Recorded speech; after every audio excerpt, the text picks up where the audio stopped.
Imagine a locomotive so powerful it could outpull a diesel 4 times its size, yet it slipped its wheels so violently it terrified its own crew. Picture an engine so long it couldn't fit on a single turntable in the country, or one that by one account never completed a single trip without breaking down. These machines were engineering masterpieces and mechanical nightmares in the same steel body.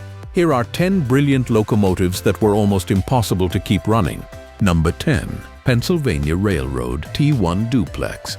Let's start with a machine that was genuinely faster than almost anything on rails, and genuinely hated by the men who had to keep it going. The Pennsylvania Railroad's T1 was a duplex locomotive.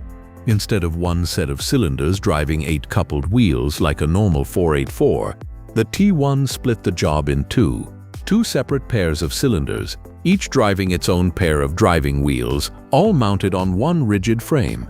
On paper, the idea was brilliant. Lighter reciprocating parts meant less hammering of the track and the promise of very high speeds. The prototypes, numbers 6110 and 6111, rolled out of Baldwin in 1942 and delivered over 6,000 horsepower, more than the railroad had even asked for. A T1 could outpull a 4-unit Electromotive FT diesel set at any speed above 26 miles an hour and cruise at 100 with a heavy limited behind it. Wrapped in a sleek shroud by the famous designer Raymond Loewy, it looked like the future. Then the railroad ordered 50 more. Built in 1945 and 1946 by Baldwin and the PRR's own Altoona shops, and the trouble started. The T1 was prone to violent wheel slip, not just when starting, but frightening, uncontrollable slipping at high speed as weight shifted between the two driver sets. And here's the maintenance killer. The engine used complex Franklin poppet valves instead of ordinary valve gear, and the mechanisms driving them were tucked into nearly inaccessible spots. Crews couldn't service them properly, and performance suffered as a result. Loewy's beautiful streamlined casing made everything underneath even harder to reach. There was another problem baked into those poppet valves. They simply couldn't withstand sustained running at 100 miles an hour, and they broke. The railroad did try to fix things. It refitted one engine, number 5500, with easier-to-maintain rotary cam poppet valves, and rebuilt another, 5547, with ordinary Walschaerts valve gear, reclassifying it as a T1A. Many historians believe the T1's flaws were solvable, and that with a little more time and patience, it could have become a great locomotive.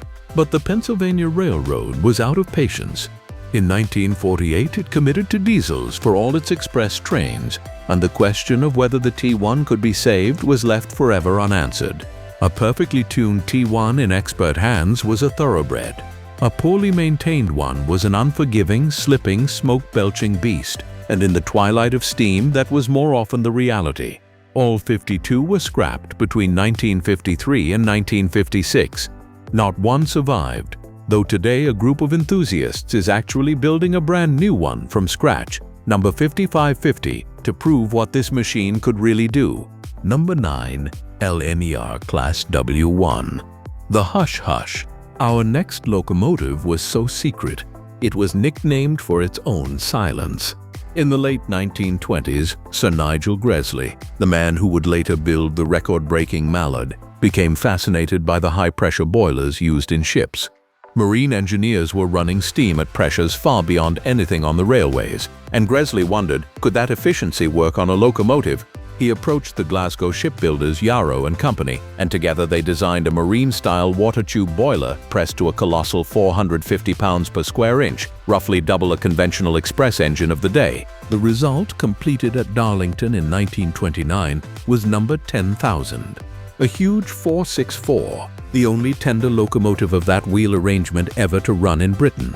Because the project was shrouded in secrecy, railwaymen started calling it the Hush-Hush. It never carried a name at all. It was a bold, fascinating experiment. It was also a maintenance disaster. That exotic water tube boiler was fiendishly complex, prone to leaks, and needed constant specialist attention. A steam pressure-reducing valve that fed the brakes and injectors never worked properly on the move. They eventually gave up trying to fix it. The numbers tell the story better than anything. In its first roughly 1,888 days in service, the Hush-Hush spent around 1,105 of them sitting in Darlington works under repair or modification. That's nearly 60% of its life out of traffic. Worse, it burned more coal than the conventional Pacifics it was meant to improve upon, which quietly killed the entire economic argument. By 1935, Gresley had seen enough. He ordered the engine mothballed, and in 1937 it was completely rebuilt with an ordinary boiler and streamlining that matched his famous A4s. Even the rebuilt engine wasn't perfect, with smaller than standard valves. It never had the searing high-speed potential of the A4s it resembled, and its enlarged firebox gave the fireman a genuinely exhausting amount of shoveling to do. Still, in that conventional form, it soldiered on until 1959. The revolutionary boiler, it was sent back to Darlington and reused to heat the workshops, and it outlived the engine it was built for. Number 8. Chesapeake and Ohio Class M1. Some locomotives fail because of one flaw. The C&O M1 seemed determined to fail in every way at once. After the Second World War, the Chesapeake and Ohio was the biggest coal-hauling railroad in America, and it did not want to abandon coal for diesel. Its ambitious chairman, Robert R. Young, dreamed of a luxury streamliner called the Chessie running between Washington and Cincinnati, complete with dome cars, a diner that converted into a movie theater, and a coach with a children's playroom. And to stay loyal to coal, he wanted it pulled by coal-fired steam turbine locomotives. The railroad was so confident that it even built 2 special streamlined coaling docks to fuel the eastbound and westbound trains. So in 1947 and 1948, Baldwin built 3 enormous machines, numbers 500 to 502. Each used a steam turbine to spin generators, which fed electric traction motors, a steam turbine electric. At around 154 feet long, the M1 was the longest single-unit locomotive in the world at the time, rated at 6,000 horsepower and designed for 100 miles an hour. It was breathtaking. It was also almost useless. The M1 was slippery, like the Pennsylvania duplexes. It suffered chronically poor firebox draft, meaning the fire was hard to keep burning, and the engine constantly ran short of steam. It was thirsty and hungry, and beneath that smooth, streamlined skin lay a mechanic's nightmare of machinery crammed into impossible spaces. According to one account, the M1s never made a single trip without breaking down. And then came the final insult. The Chessie. The entire reason these locomotives existed was cancelled in 1948, before it ever carried a paying passenger. The 3 magnificent turbines were left to shuffle back and forth on a stretch of Virginia line with no real purpose. Expensive to run, hopelessly unreliable, and now pointless, all 3 were quietly scrapped in 1950, barely 2 years after they were built. Fittingly, crews had nicknamed them the Sacred Cow. Number 7. Bulleid Leader. Our next entry might be the most ambitious steam locomotive ever attempted in Britain, and one of the most spectacular failures. Oliver Bulleid was a brilliant, restless engineer for the Southern Railway. In the mid-1940s, he was asked to design a modern steam locomotive to replace aging tank engines, something powerful, flexible, and crucially, cheap to maintain. Bulleid's response threw out nearly every rule of British steam practice at once. The Leader looked like a diesel. A fully enclosed body shell with a cab at each end, so it never needed turning. Underneath were 2 6-wheeled power bogies, driven through chains running in oil baths, using unusual sleeve valves instead of conventional ones. The boiler was deliberately offset to one side to make room for a corridor, so the driver could walk through the engine from one cab to the other. It was visionary, and in practice, it was a catastrophe. Only one, number 36001, was ever completed, and its trials from 1949 were a parade of breakdowns. The sleeve valves on one bogie kept breaking, repeatedly stranding the locomotive and forcing it to be towed home. It broke a crank axle. Fire bricks inside kept collapsing.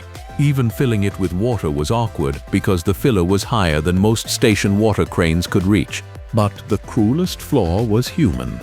Because the boiler was pushed off to one side, the poor fireman was stuffed into a cramped central compartment right next to the firebox, a space that became dangerously, unbearably hot.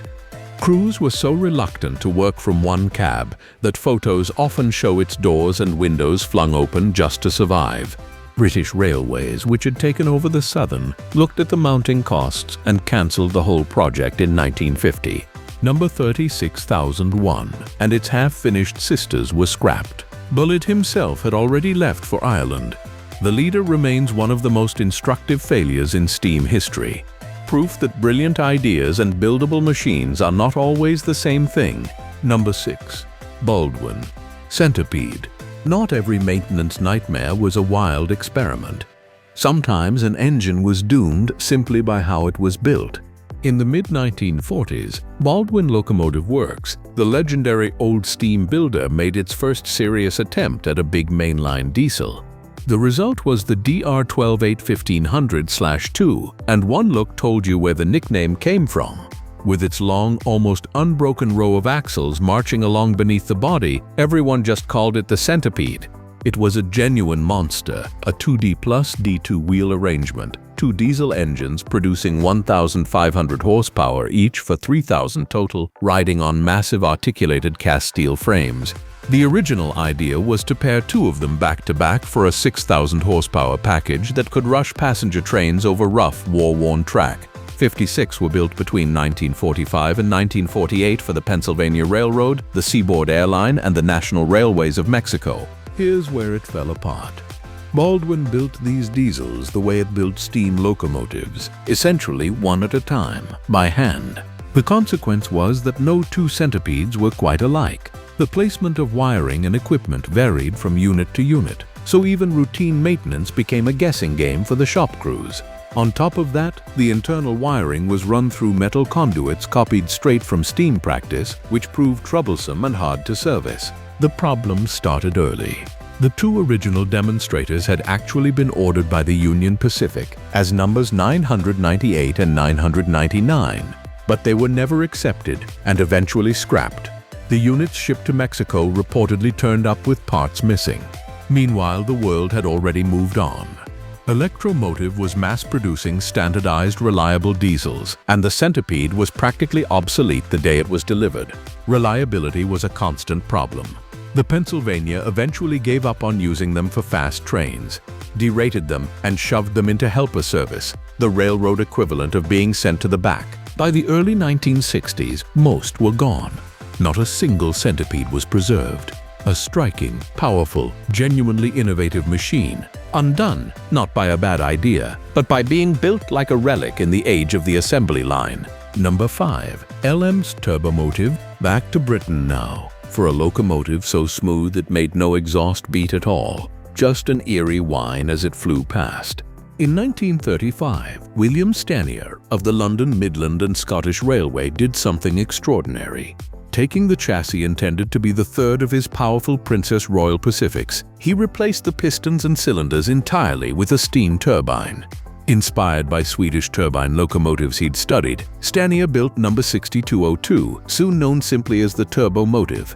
The advantages were real and impressive. The main forward turbine, with 18 rows of blades spinning at over 7,000 RPM, produced around 2,400 horsepower and delivered perfectly even torque to the wheels. That eliminated the violent hammer blow that pounded the track under conventional engines, and it ran more economically on coal. Passengers reported a strangely quiet, vibration-free ride, but turbines are happiest running at one steady speed, which is not how a railway works.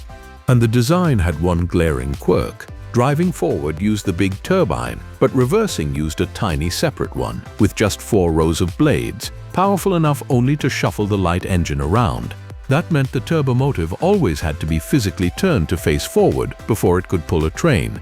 Any maintenance on the turbines was a specialist job far removed from ordinary steamshed work. For years, it ran reasonably well, mostly on West Coast expresses out of Euston. But in 1949, the turbine failed. And in the grim austerity years after the war, the railway decided it simply wasn't worth the cost and expertise to repair. And then came a genuinely tragic ending. Rather than fix the turbine, the LMS rebuilt 6202 in 1952 as a conventional locomotive, renaming it Princess Anne. Just a couple of months into its new life, on the 8th of October 1952, it was caught up in the horrific Harrow and Wealdstone disaster, one of Britain's worst rail crashes, and was damaged beyond repair. Britain's boldest turbine experiment was scrapped almost as soon as it stopped being a turbine. Number 4. Krauss-Maffei ML-4000. Sometimes a locomotive is perfectly reliable in the wrong country.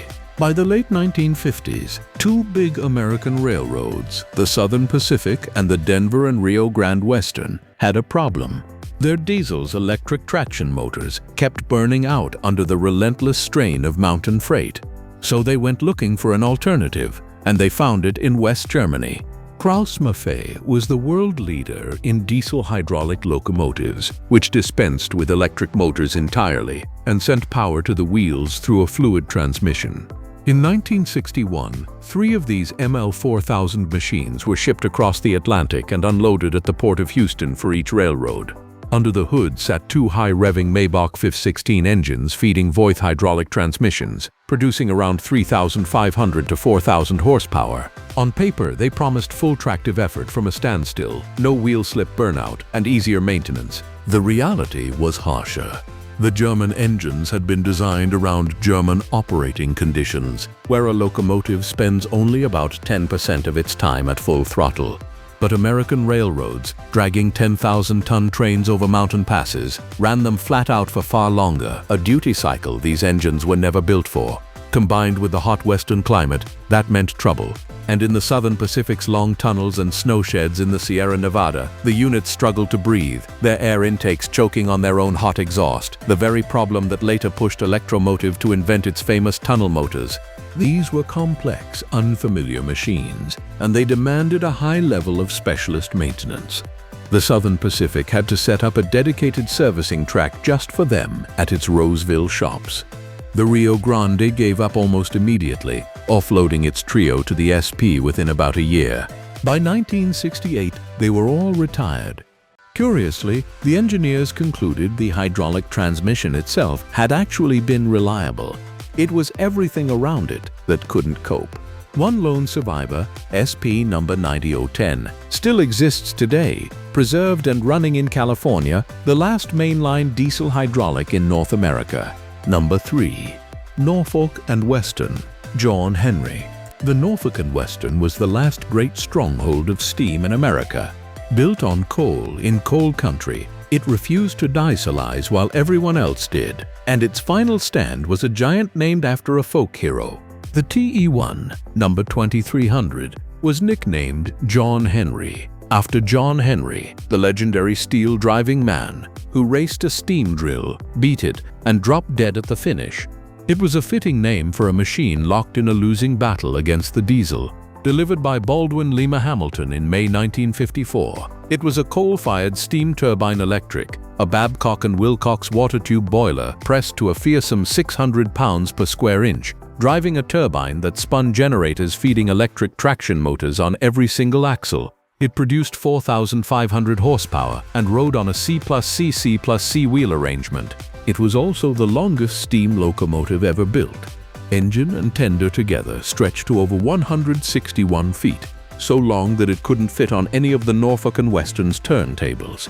Think about that, one of the most powerful steam machines in the world, and the railroad literally couldn't turn it around on its own facilities. The maintenance problems were brutal and constant. This was a coal-burning machine packed with delicate electrical equipment, a terrible combination. Coal dust and water repeatedly worked their way into the traction motors and fouled them. The automatic boiler controls were temperamental and hard to master. The turbine blades could be damaged when the locomotive backed heavily onto its train.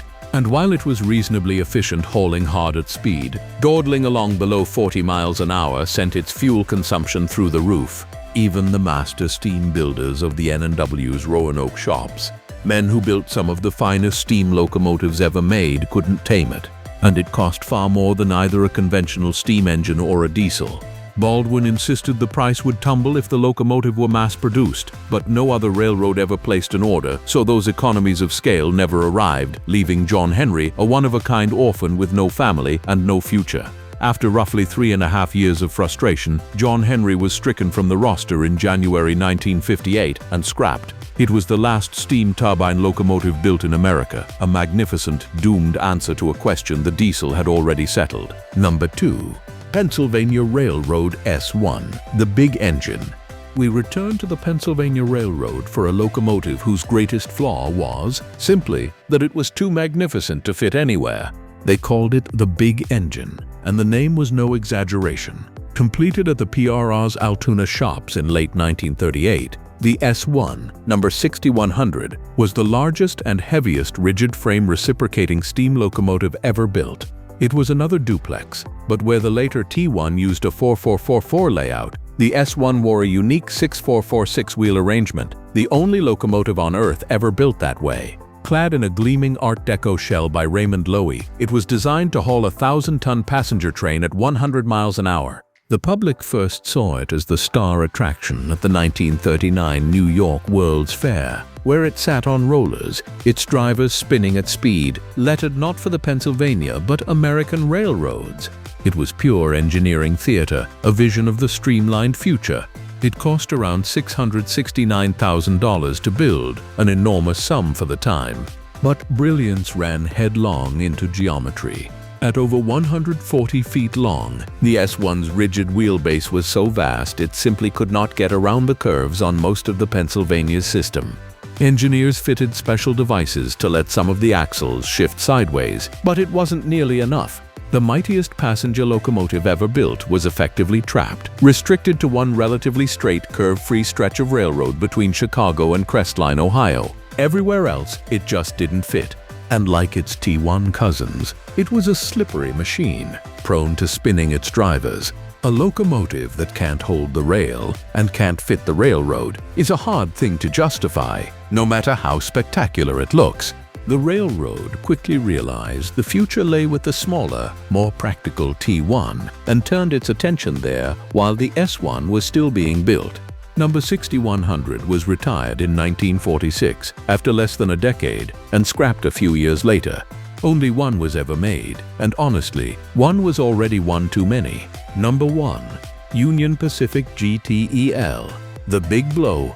And finally, the most powerful locomotive the world has ever seen, a machine that was, quite literally, a jet engine on rails. In the early 1950s, the Union Pacific went hunting for raw power to replace its giant big boy steam locomotives. General Electric offered something radical, a gas turbine, essentially an aircraft-style jet engine, spinning a generator to drive electric traction motors. The Union Pacific was the only railroad in the world to use them in regular service, and it went all in, running 55 of them over roughly 2 decades. The third generation produced a staggering 8,500 horsepower, and to this day the Big Blows, as they were nicknamed for their deafening jet engine howl, hold the record as the most powerful locomotives ever built. When one of these thundered past under full load, it shot exhaust out of its roof at 150 miles an hour and temperatures around 850 degrees.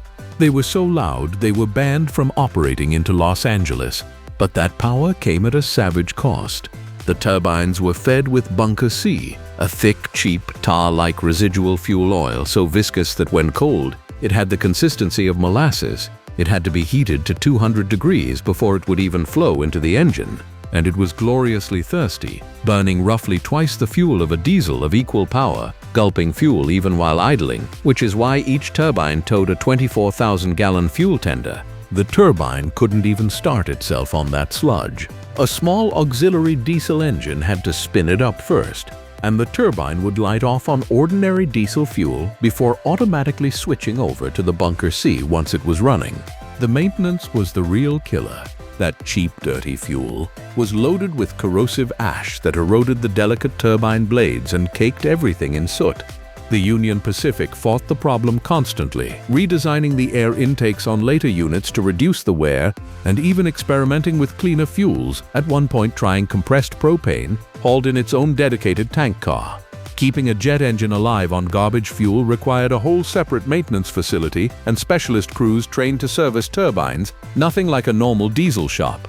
And unlike a multi-engine diesel where one failure just means less power, when a turbine died, the whole locomotive died with it. For a while, cheap fuel made it all worthwhile. But as refiners learned to turn Bunker C into more valuable products, its price climbed, and the entire economic case collapsed. By 1970, every Big Blow was silenced. 2 survive in museums today, monuments to the loudest, most powerful, and most gloriously impractical locomotives ever to ride the rails. If you enjoyed this, let me know in the comments which of these deserved a better fate and which one you'd bring back if you could.